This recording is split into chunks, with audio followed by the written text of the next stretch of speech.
بسم اللہ الرحمن الرحیم۔ سلام بر ابراہیم، قسط نمبر 21۔ عنوان سخن آسمانی جوڑی۔ ابراہیم ہادی کے بھائی رضا ہادی سے منقول ہے۔ ابراہیم اپنی گلی سے اپنے گھر کی طرف آ رہے تھے تو ان کی نگاہ ایک پڑوسی لڑکے پر پڑی جو پڑوسی کی ایک لڑکی سے باتیں کر رہا تھا۔ جیسے ہی اس نے ابراہیم کو دیکھا فوراً خدا حافظ کر کے بھاگ نکلا کہ ابراہیم نہ دیکھ لیں۔ چند روز بعد یہ منظر دوبارہ پیش آیا، لیکن اس بار لڑکا بھاگ نہ سکا۔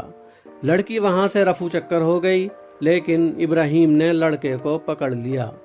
ابراہیم نے دعا سلام کر کے بات شروع کی۔ لڑکا بہت ڈرا ہوا تھا، لیکن ابراہیم ہمیشہ کی طرح مسکرا کر بات کر رہے تھے۔ قبل اس کے کہ لڑکا ہاتھ چھڑا کر بھاگے، ابراہیم نے نرم لہجے میں گفتگو شروع کی۔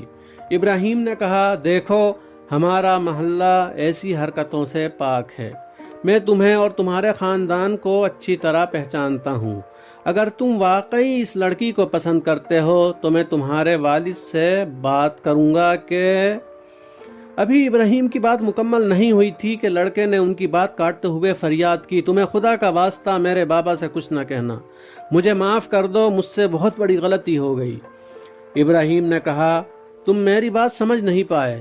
دیکھو تمہارے والد کا بڑا گھر ہے، تم بھی دکان پر کام کرتے ہو۔ میں آج رات تمہارے والد سے بات کروں گا کہ تمہاری شادی اس لڑکی سے کرا دیں۔ اور کیا چاہیے تمہیں؟ لڑکے نے شرماتے ہوئے کہا، اگر میرے والد کو پتہ چل گیا تو بہت غصہ ہوں گے۔ ابراہیم نے کہا، انہیں منانے کی ذمہ داری میری ہے، میں انہیں اچھی طرح جانتا ہوں، لاجیکل انسان ہے۔ لڑکے نے کہا، اس بارے میں کیا کہہ سکتا ہوں، جیسا آپ کو مناسب لگے اقدام کیجیے۔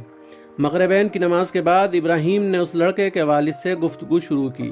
پہلے انہوں نے شادی کے بارے میں بات کرتے ہوئے کہا کہ اگر شادی کے شرائط موجود ہوں اور مناسب شریک حیات بھی مہیا ہو تو فوراً شادی کر دینی چاہیے، ورنہ حرام میں مبتلا ہونے کا خوف رہتا ہے، پھر خدا کو جواب بھی تو دینا ہوگا۔ بزرگوں کی ذمہ داری ہے کہ اس کام میں جوانوں کی مدد کریں۔ انہوں نے کہا، بے شک صحیح کہہ رہے ہو، لیکن جیسے ہی ان کے بیٹے کی بات آئی تو لعاب دہن نگلنا بھاری پڑ گیا۔ ابراہیم نے پوچھا، جناب اگر آپ کا بیٹا اپنے ایمان کو بچانا چاہتا ہے اور گناہ سے بچنا چاہتا ہے تو اس میں کیا برائی ہے؟ کچھ دیر تو خاموش رہے، پھر جواب دیا، نہیں کوئی برائی نہیں ہے۔ اس کا نتیجہ یہ ہوا کہ اگلے روز لڑکے کی والدہ لڑکی کے گھر رشتہ لے کر پہنچیں، پھر لڑکی کی والدہ لڑکے کے گھر آئیں اور سلسلہ اسی طرح جاری ہو گیا۔ ایک مہینے بعد جب ابراہیم بازار سے گھر واپس آئے تو دیکھا کہ گلی سجی ہوئی ہے۔ یہ دیکھ کر ابراہیم کے لبوں پر مسکراہٹ آ گئی، کیونکہ انہوں نے ایک شیطانی دوستی کو آسمانی جوڑی میں تبدیل کرا دیا تھا۔